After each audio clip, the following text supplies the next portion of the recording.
주님께서 여러분과 함께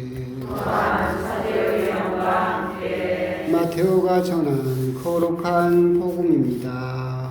주님 영광 받으소서. 그때 예수님께서 사두가 이들의 말문을 막아버리셨다는 소식을 듣고 바리사이들이 한데 모였다.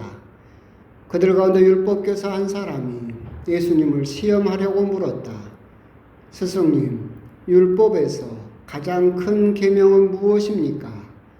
예수님께서 그에게 말씀하셨다. 내 마음을 다하고 내 목숨을 다하고 내 정신을 다하여 주 너의 하느님을 사랑해야 한다. 이것이 가장 크고 첫째가는 계명이다. 둘째도 이와 같다. 내 이웃을 너 자신처럼 사랑해야 한다는 것이다. 온 율법과 애언서의 정신이 이 두 계명에 달려 있다. 주님의 말씀입니다. 그리스도님 참여합니다. 참 예수님. 예수님. 제가 다리를 쩔뚝거리죠. 또 보나마나 또 계속 물어볼 것 같아서 여기서 말해놓으면 따로 설명 드릴 필요는 없을 것 같습니다. 저희 아파트에 불났습니다. 농담이 아니라 진짜로. 어제 새벽 1시 반쯤 제가 좀 늦게 자니까 타는 냄새가 계속 나는 거예요. 어머니는 주무시고 계셨고. 거기서 이제 나가봤더니 저쪽 보일러실 그 에어컨 있고 세탁기 있는 거기서 불이 이렇게 올라오고 있는 거예요. 어머니가 그 어르신들이 아깝다고 옛날 가전제품 계속 쓰잖아요. 거기가 한 30년 된 냉장고가 있거든요. 그 뒤에서 이제 합선이 돼가지고 불이 올라왔어요. 뭐 수건이나 이런 걸로 끓여도 전자제품이 안 꺼지더라고요. 그래서 이제 그때 소화기를 봐놔가지고 그걸 이제 소화기를 가져다가 겨우 껐고, 그때까지 우리 어머니는 세상 모르고 주무시고, 다 끄고 나서 어머니를 깨우고, 그리고 막 이제 혼자 불 끈다고 돌아다니고 막 하다가 저도 모르게 삐었나 봐요. 그때 혼자 돌아다니다가. 그래서 이렇게 지금 다리가 발이 통통 부어가지고 쩔뚝거리고 있는데, 이 쩔뚝거리는 저를 보고 신부님 복권 샀어요? 목발 있어요? 막 이렇게 놀리는 신자들도 있고, 그러니까 말을 하면 안 되는데, 저번에는 이를 5개 뺐다고 했더니 또 끝나자마자 또 할아버지 신부님 또 이러고 아주 못된 신자들이 많아요. 하여튼 그래도 다행히 이제 모르고 잤으면 아마 정말 큰일 났을 거예요. 근데 다행히 그때 일찍 그래도 그나마 끌 수 있었고, 그래서 정리하고 연기 빠지고 막 하다 보니까 한숨도 못 자고 그렇게 됐습니다. 근데 그래서 쩔뚝거리고 있는데, 이런 쩔뚝거리는 본당 신부를 불쌍하게는 못 볼 망정 목발이 있냐고 놀려싸는 신자는 반성을 많이 해야 된다고 생각을 합니다. 농담이고, 하여튼 다행히 그래도 감사할 일이다라는 생각이 듭니다. 그 정도로만 끝난데, 오늘 복음은 이제 여러분도 잘 아시는 사랑의 이중계명이죠. 하느님 사랑과 이웃 사랑이 사실은 계명 중에서 가장 큰 계명이다. 계명이라고 한다면 이제 하느님께서 내려주신 10계명이 있었고, 이 10계명을 보호하기 위해서 울타리를 치기 시작한 게 613개 계명이고, 또 613개 이 계명을 지키기 위해서 새 칙으로 세운 게 1633개의 계명이죠. 그러니까 이 율법을 지키기 위해서 아예 접근조차 차단하는 이렇게 울타리를 자꾸 치다 보니까 결국은 그 중에서 뭐가 가장 중요한 계명인지도 이제 잊어버린 거죠. 너무나 계명이 많으니까.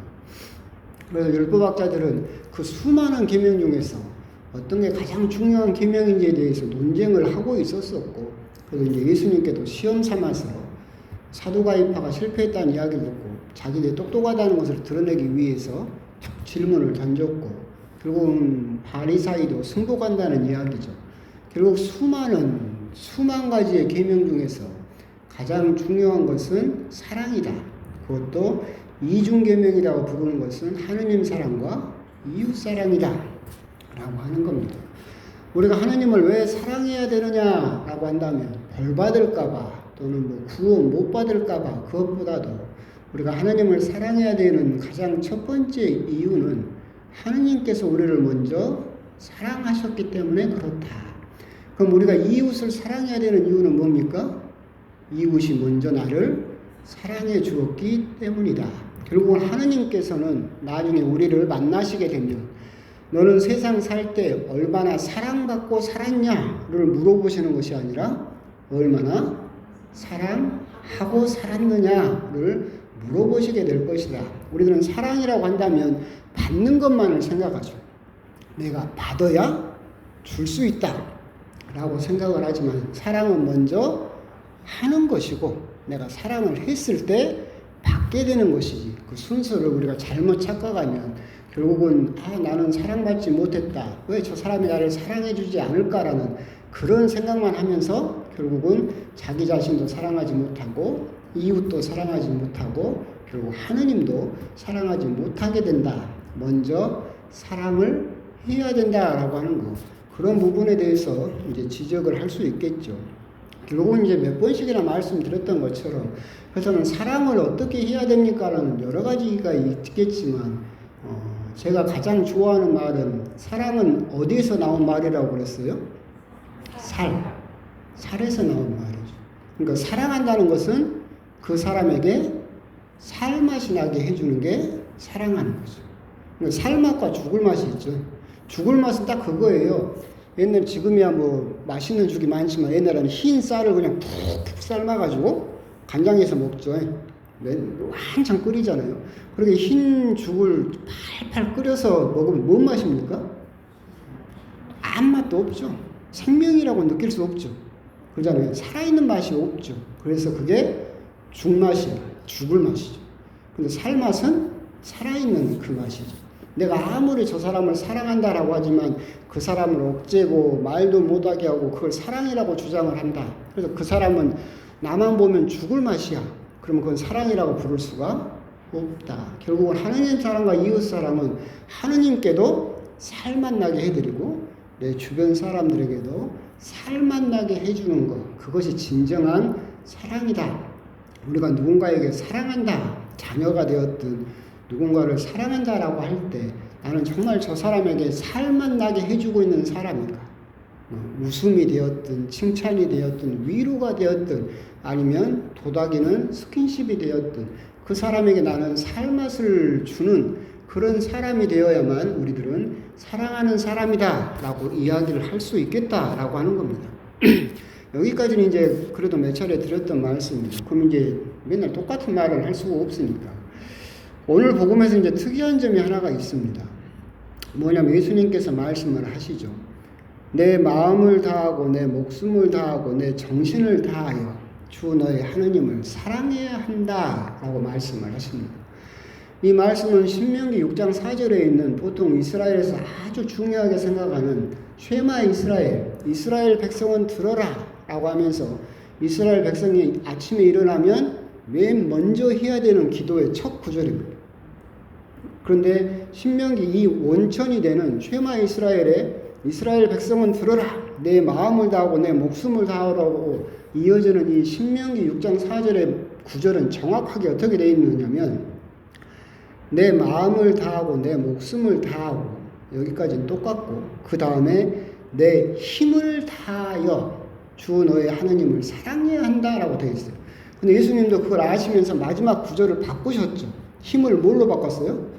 정신을 다하여 바꾸셨습니다. 이 정신을 다하여의 원어는 생각입니다. 생각. 그러니까 예수님께서는 내 마음을 다하고 내 목숨을 다하고 네 이성, 네 생각을 다하여 주 너의 하느님을 사랑해야 한다.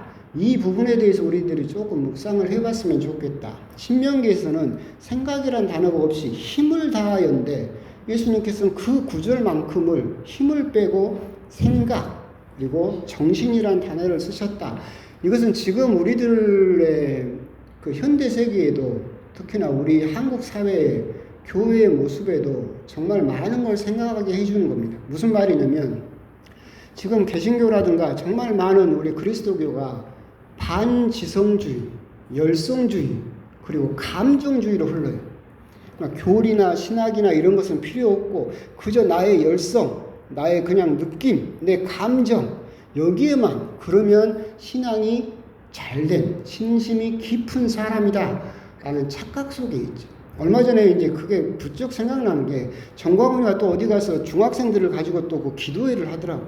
그 열 몇 살 먹은 중학생들이 무릎 꿇고 앉아가지고 이걸 하고 있어. 아멘 할렐루야로 정신 반 나갔더라고. 정광훈이가 다니면서 막 안수를 해줘. 막 쓰러지고 난리가 나. 그런 것을 이 사람들은 열심한 신심이라고 생각을 하죠. 근데 오늘 예수님은 뭐라고 말씀하시는 거예요? 끝에 네 생각을 다했어. 네 정신을 다했어. 네가 생각하고 네가 읽고 네가 공부하고 네가 판단하는 신앙을 가져야지. 목사가 가르쳐주는 신앙, 목사가 가르쳐주는 믿음을 진심이라고 믿고 마치 구판 버리듯이 혼이 나가서 그냥 내 감정에 취해서 내 카타르시스만 느끼면 내가 신심이 깊은 사람인 것처럼 착각하는 그런 신앙의 형태는 정말로 잘못된 것이다 라고 하는 겁니다. 이성과 감정은 동시에 가야 되는데 우리가 이성을 빼버리고 내가 느끼는 느낌, 내가 느끼는 감정 이것만이 최고다 라고 생각하는 현 지금 우리나라 그리스도교 특히 개신교에서 정말 주류를 차지하고 있는 열성주의 그리고 정감주의 그리고 반지성주의 이것은 정말 우리들이 정말로 잘못된 것이다. 그럼 이렇게 질문할 수도 있겠죠. 신부님 그래도 개신교 신자들은 우리 천주교 신자들하고 다르게 성경 공부도 열심히 하고 얼마나 밤이면 밤마다 모여서 성경 공부하지 않습니까? 공부는 하죠. 오직 단 하나의 해석으로만 그 교회 목사가 가르치는 성경 해석으로만 공부를 하죠. 성경 구절을 이렇게도 해석할 수 있고 이렇게도 해석할 수 있는 게 아니에요. 오직 이렇게만 해석해야 된다는 것을 공부하는 것은 그 공부가 아니라 쇠뇌죠. 올바로 인간들에게 정말로 참된 예수님의 말씀을 가르치는 것이 아니다. 조금 심하게 말하면 지금에 있는 개신교의 그런 열성주의, 정감주의는 우리나라가 굉장히 이제 그게 히트를 치고 있었지만 그건 우리나라 구판하고 똑같은 거예요. 우리나라 구판은 주로 세 가지 단계로 이루어집니다. 첫 번째는 뭐냐면 자기 고통, 자기 한을 고백하는 시간을 가져요. 그리고 나서 신을 접대하죠. 신과 접촉하고 그리고 세 번째 정화의 단계를 가져요. 근데 그 과정 중에서 항상 따라오는 게 음악이죠. 그죠? 신내림 과정 중에는 무당이 작두를 타기도 하고 가지를 흔들면서 하죠. 이것은 점점 고도되는 그 음악 속에서 집단적인 최면 상태로 들어가는 거죠. 개신교도 똑같아요. 시작을 하게 되면 음악을 틀고 노래를 틀죠. 그러면서 목사가 이제 설교를 합니다. 그러면서 자극하는 게 뭐예요? 여러분들의 죄, 여러분들의 잘못, 이것을 계속 지적을 하면서 자기 잘못을 계속 고백하게 만들죠. 그리고 나서 두 번째로는 이제 음악을 계속하면서 찬송을 부르면서 점점 탈원 상태에 들어가기 시작하죠. 그러고 나면 신과 접촉을 해요. 그게 안수죠. 그죠? 그러고 나서 다시 음악을 세게 틀면서 점점 자기 의식을 고양시키면 정말로 자기 죄가 용서된 것 같고 깔끔하고 무슨 카타르시스를 자기가 정말로 깨끗해진 것 같은 정화의 느낌을 받죠.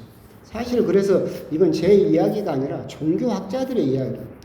우리나라 개신교의 지금 예배 형태는 정말로 잘못된 이유가 뭐냐면 우리 한국 사람들에게 맞게 구판 형식으로 변경되어 있어요. 근데 거기에는 뭐가 빠져 있느냐면 이성이 철저하게 빠져 있죠. 그래서 오늘 이야기가 복잡할 수도 있겠지만 오늘 이 부분을 우리가 정말로 다시 한번 생각을 해봐야 돼요. 내 마음을 다하고 내 목숨을 다하고 예수님께서는 내 정신을 다하여 네 생각을 다하여 주 너의 하느님을 사랑해야 한다.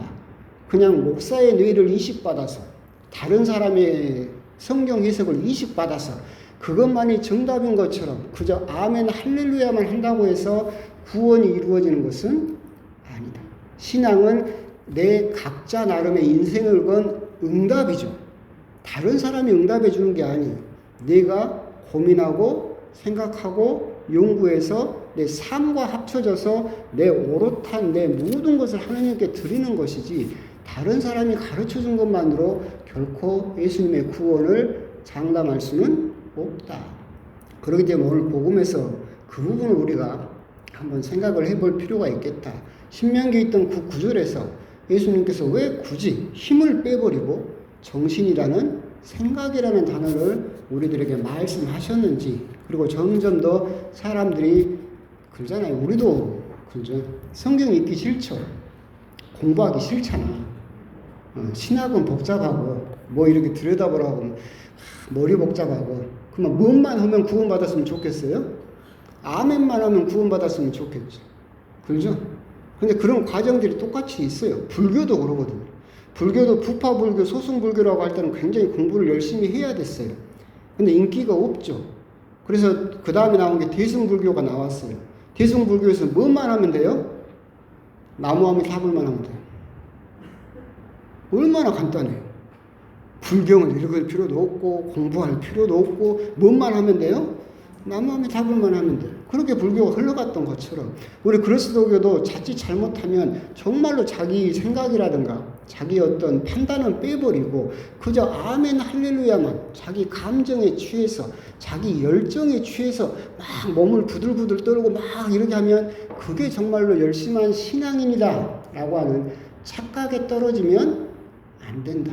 그 부분을 오늘 복음을 통해서 한번 이야기를 드리고 싶었었고, 얼마 전에 정과군이가 그걸 하고 있던 걸 TV에서 보니까 참 아직도 갈 길은 멀구나라는 생각도 들고 그런 생각이 들어서 마침 오늘 구절이 또 그 구절이 또 겹치다 보니까 여러분들도 그런 부분을 한번 곰곰이 생각을 또 해 보셨으면 좋겠다. 신앙은 여러분들의 판단이고 여러분들의 응답이다 라고 하는 거. 그 구원의 응답은 제가 해드릴 수 있는 게 아니고 여러분 각자가 해야 된다라고 하는 것을 꼭 염두에 두셨으면 좋겠습니다. 아멘.